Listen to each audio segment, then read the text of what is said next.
Hej med jer. Det er også nyt for mig med headset, så jeg tænker, at vi kan prøve at starte med hvor mange lytter egentlig på, vi går og siger. Så et hurtigt spørgsmål for mig. Jeg kunne godt tænke mig at stille jer alle sammen et spørgsmål, en tankestreg. Lad os overveje, at I skal til at købe en gave til jeres far, svigerfar eller kæreste. Det er måske en Armani-parfume. Når I skal købe den her parfume, hvor mange af jer går så direkte på eksempelvis Matas, hånden i vejret? Hvor mange af jer går igennem Google og PriceRunner? Det er faktisk derfor, vi står her i dag. For det er vores grund til at være i markedet. Mit navn er som sagt Nikolaj. Jeg er CEO i PriceShape og har været det de sidste 4 år.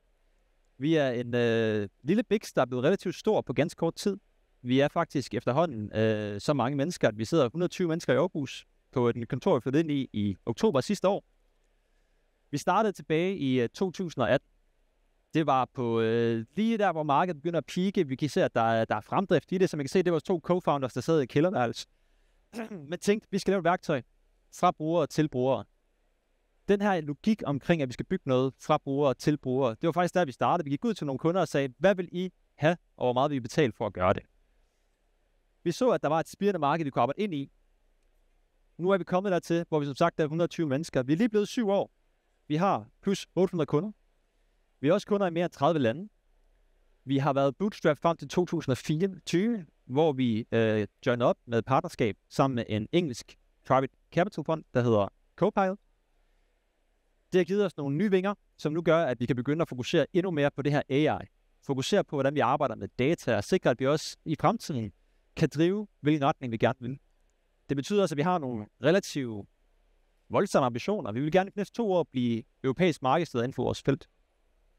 For det er, at der ikke rigtig 100% ved, hvad PriceShape som udgangspunkt går og laver, jamen så er vi egentlig et prisværktøj, der går ind og scraper markedet, finder frem til præcis de priser, som alle i markedet sælger, og så hjælper vi både retailers og brand med at få det her overblik over, hvordan vi kan hjælpe med at sætte de rigtige priser.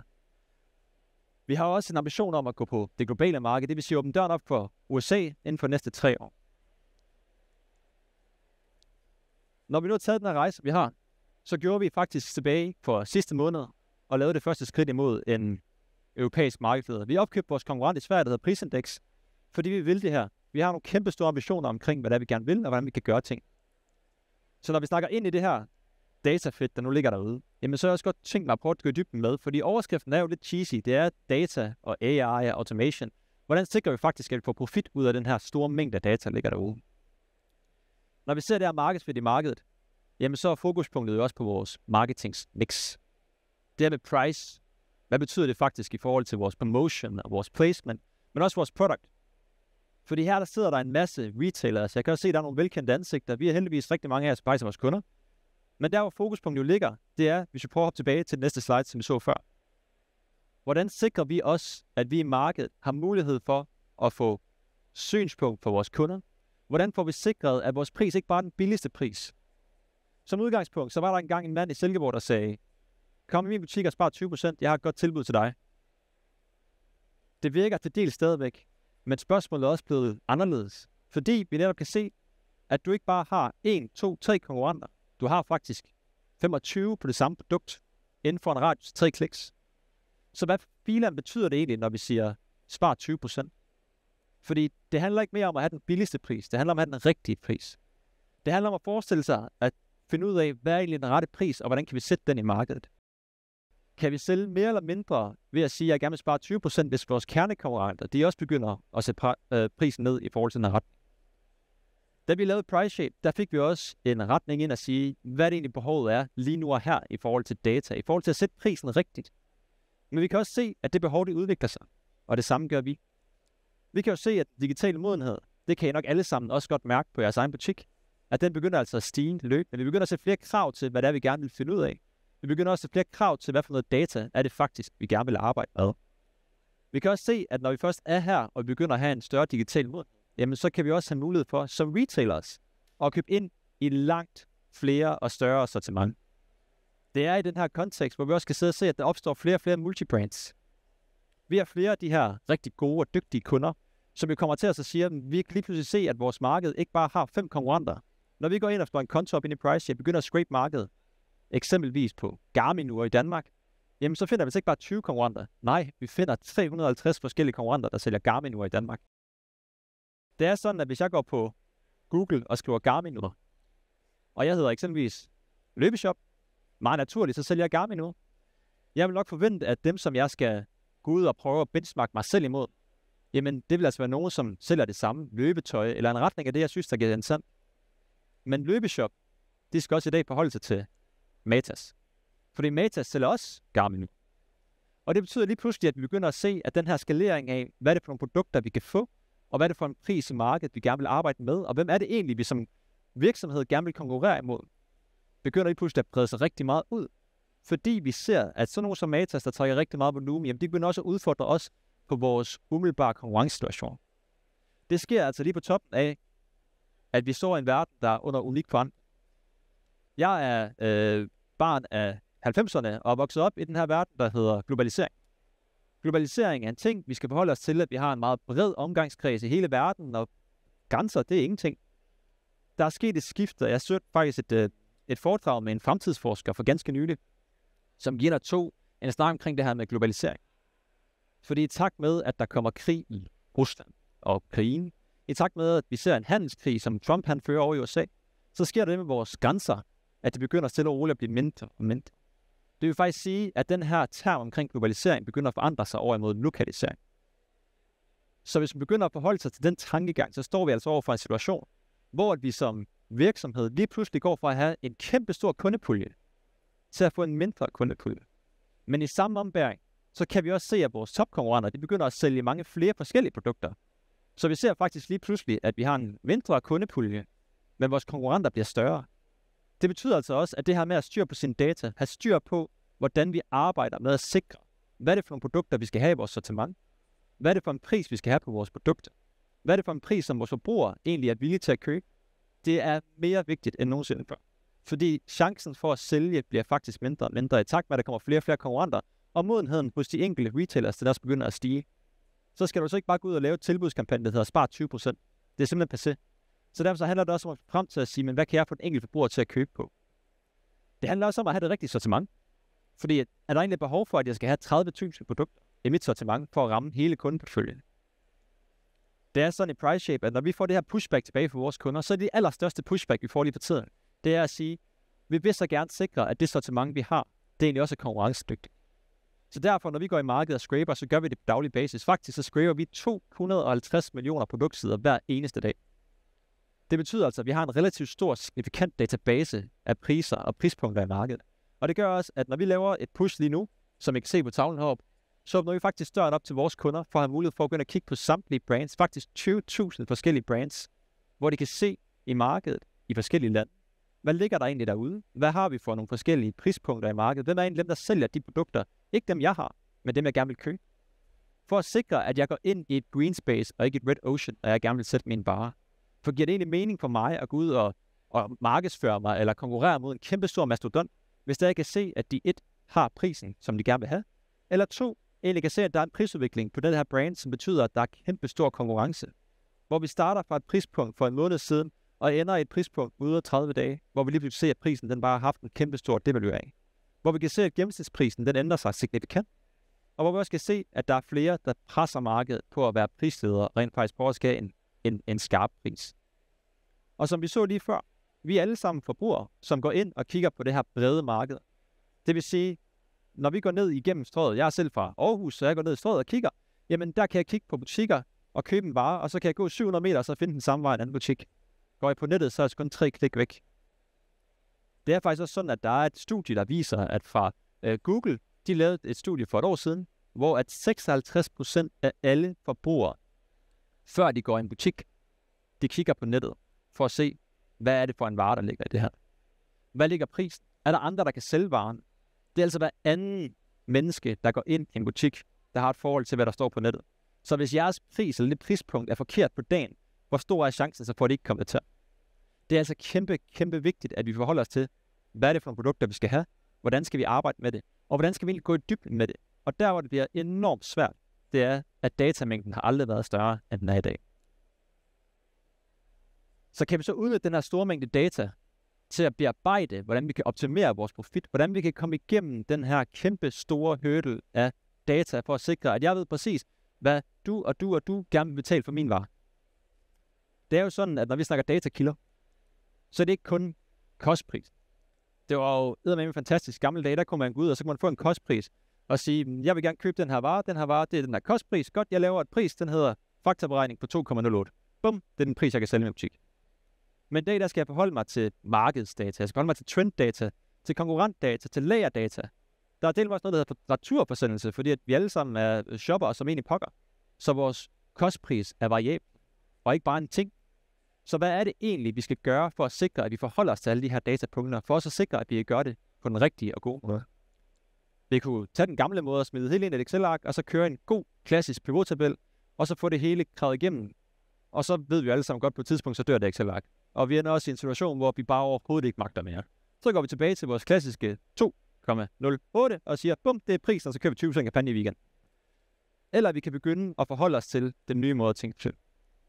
Hvordan i alverden er det, vi skal samle data for at sikre, at vi kan digeste det? Jeg havde en rigtig, rigtig god samtale med en kunde den anden dag, som sidder og siger, der er så mange data derude, men det værste i hele verden, det er, at jeg ikke kan få mine medarbejdere til at bruge det, så jeg skal digeste det på en måde, de kan forstå det. Så hvordan kan vi gøre det her spiseligt? Hvordan kan vi lave det i en tallerken, som er lækker at gå til, hvor vi kan forholde os til, hvem er det egentlig, der er vores konkurrenter derude? Hvem er det egentlig, der er derude, og hvem er det, der sætter prisen, som betyder noget for mit salg? Fordi hvis jeg eksempelvis arbejder med salgsdata, jeg arbejder med markedsdata, jeg arbejder med lagerdata, kan jeg så begynde at forholde mig til eksempelvis det, vi definerer som slow movers, altså produkter, der ikke rører sig. Det er med en nedre, der står i en situation, når man har en butik, og så er det med de varer, der bare står på lageret og samler støv. Jeg plejer typisk at sige, at du har 2 valgmuligheder. Enten så har du kørt outlet på alle de varer, der står og samler støv, spar 80%, for så ved du, at du kan få pengene tilbage og gå ned i banken og sige, at det er pengene, der ligger. Alternativt er det at gå ud på den i parkeringsplads, så skal du brænde din vare og sige, værsgo, det var slutfuldt, afskriv lortet. Men det vi gerne vil, det vi gerne sikre os, at varerne faktisk bliver solgt, før vi ender i den her deadstock-situation. Så hvis vi gerne vil begynde at bearbejde, hvem er det egentlig, der påvirker mit salg, hvordan gør jeg så det? Det push, vi har fået fra vores kunder, har gjort, at vi har arbejdet ind i en model, som vi kalder Penny. Det er jo sjovt, når man hedder Price Shape, så kalder noget, der hedder noget i samme retning. Men som udgangspunkt, så er vores idé omkring Penny, det er at begynde at arbejde med AI. Og det er ikke bare AI, som jeg bruger det, når jeg sidder på ChatGPT og spørger, hvorfor er det, min lille dreng 4 år ikke gider sove. Men det er altså AI i en forstand, der går ned i et punkt omkring det, jeg gerne vil. Drive en forretning. Optimere min profit. Sikre, at jeg har den rigtige pris. Og forholde mig til den verden, jeg nu engang arbejder i. Det er sådan, at Penny, som jeg ser her, har egentlig adgang ned i vores database. Det vil sige, at Penny har adgang til 250 millioner produktsider. Penny har også adgang til at gå ind og kigge i en kundes konto, hvor den kan arbejde med den salgsdata, som en enkelt kunde nu engang sidder der. Hvor den kan arbejde med markedsdata. Og hun har også adgang til at gå ind og sige, men hvis vi skal prøve at lave et forhold på eksempelvis, nu har jeg prøvet at lege lidt med vores beautybranche her i Danmark, får vi frem til at sige, men hvad er egentlig min konkurrencesituation? Hvad er det, vi går ind og kigger på? Jamen, er der et average price position, som vi begynder at arbejde på? Kan vi se, at der er nogle price leaderships? Og er der jo et forhold til de her produkter, som jeg skal forholde mig til? Det kan også være, at jeg finder frem til, at jeg har nogle produkter, som egentlig er slow movers. Og hvad er så mine recommendations til det? Skal jeg gå tilbage til min forhandler og starte en renegotiation, eller skal jeg bare discontinue hele mit lager? Fordi hvis vi begynder at forholde os til den data, vi har, så kan vi faktisk også trække den et spadestik dybere. Fordi det handler ikke længere om at sætte den billigste pris. Det handler om at finde den rigtige pris. Og den eneste måde, du gør det på, det er ved at styre på dine data. Have styr på den data, som ligger til grund for både dit lager, markedstrends, tendenser i markedet. En af de næste ting, vi ligger på i PriceShape og Penny, det er, at vi vil give adgang til eksempelvis noget som SimilarWeb, hvor vi har mulighed for at kombinere eksempelvis vores markedsdata, men også med en forståelse af, hvad ligger der egentlig ude i markedet, som gør, at den her butikken får trafik eller ej. Så er det reelt en konkurrent for mig, eller er det ikke en konkurrent til mig? Fordi skal jeg være den billigste i markedet altid? Ikke nødvendigvis. Kan jeg egentlig se, at når jeg begynder at arbejde med Garmin nu, så kan jeg stadig godt sælge, som det hedder Løbeshop, og Matas begynder at sælge dem også. Men jeg stadig sælger dem dyrere end Matas gør, for Matas er det bare et biprodukt, hvor det for mig er et kerneprodukt. Og forholder jeg mig så jo til den prisposition, som jeg nogle gange bekæmper og arbejder med, for så at få en selektiv beskrivelse, en analyse, som jeg faktisk kan sende direkte til mig, til mine indkøbere, og begynde at bearbejde data på en meget lækker og digested måde, så vi får den her dejlige tallerken af data, vi begynder at spise på. Det er det i fremtiden. Og det er også fremtiden i en kontekst, hvor vi begynder at arbejde med priselasticitet omkring vores prissætning. Så vi ikke bare begynder at sige, at jeg vil gerne sætte en pris billigste i markedet på baggrund af det her brand eller produkttype. Men vi forholder os til at sige, jeg vil gerne lave en pris på baggrund af den konkurrent, der har den største impact på, om jeg sælger eller ej. Og så forholder jeg mig til, hvor stor en priselasticitet jeg skal køre på mine varer. Et studie, vi selv lavede på baggrund af en kunde, som vi arbejder med, var blandt andet på sådan noget som elektronik og robotstøvsuger. Det, der gjorde det ret indikerende, var simpelthen, hvornår var prispunktet i forhold til prissætningen, vi gerne ville arbejde med, før vi faktisk kunne se, at der skabte en salg eller en kvalitetssalg i vores egen varebutik. Og det, der lå i den, det var, at på varer, der kostede mere end 1.500 kroner, så går alle os mennesker over i det, vi kalder et thought purchase. Det vil sige, det er meget sjældent, at vi går ind i en butik og siger, jeg kører lige for 1.500 kroner. Men det, der så skete, det er, at hvis vi skulle se en forskel i, hvornår kvaliteten den faktisk begyndte at øge sig, så skulle der minimum være en forskel på min pris og en konkurrencepris på 200 kroner, når vi var i det her segment. Det betød så selvfølgelig også, at når vi så arbejder med et tool som PriceShape, hvor vi kan monitorere vores konkurrencepriser, så ved jeg jo også godt, at jeg kan trigge en kundes mindset. Hvis det er sådan, at jeg ser, at min konkurrent lige pludselig går ned med 200 kroner under min pris, hvad gør jeg så? Så matcher det. Fordi hvad sker der så med forbrugeren? Det er jo stadigvæk et thought purchase, fordi at varen koster jo stadigvæk mere end 1.500 kroner. Så køber de ikke noget. Men når så de sætter prisen op igen, fordi det kører en kampagne, så beholder jeg prisen ned. For så er det mig, der vinder. Og den tankegang begynder lige pludselig at blive rigtig, rigtig interessant, når vi begynder at snakke omkring priselasticitet. Hvad det egentlig betyder, og hvordan vi kan arbejde med data på sigt, så det ikke bare handler om at gå ind i en butik og skabe et salg. Prøv at forestille dig et scenarie, hvor I står i en butik, og hver eneste gang, der er en kunde, der går ind ad døren, går hen til en hylde og tager varen, og så går I i korn, går op til kassen og køber. Hvis 9 ud af 10 mennesker gjorde det, og I vidste i en butik, hvad vil I så gøre? Vil I så sætte varen op foran, og lige placere alle de her tilkøbsvarer ved siden af? Det kunne det være smart, hvis vi godt nok køber mere, så vi øger vores basket size. Men det ved vi online, fordi vi har data. Det handler bare om at digeste den her data rigtigt. Så vi ved præcis, hvad det er for en vare, der sælger, hvad vores konverteringsret den er, og hvor meget vi kan rykke ud i vores sortiment for at sikre, at de rigtige mennesker kører varerne. Det handler om at finde det gyldne sweet spot. Jeg lavede en lynhurtig case på en kunde, som jeg arbejder med nede i Holland. Det vi ret hurtigt fandt frem til, det er, at den her virksomhed, de har flere lande, de opererer i. De har 30.000 produkter plus en masse variant. Og det er sådan, at når de sætter priser, jamen, så forholder de sig som udgangspunkt ikke til, hvem de gerne gør det imod, men de gør det mod hele markedet. De var ret meget i tvivl omkring, hvad det egentlig for nogle strategier, der virker, og hvorfor virker det. Og det første, vi fandt ud af, når vi begyndte at arbejde med Penny, og begyndte at arbejde med vores data, ja, det var egentlig at sige, men hvem er det egentlig, der var vores konkurrent?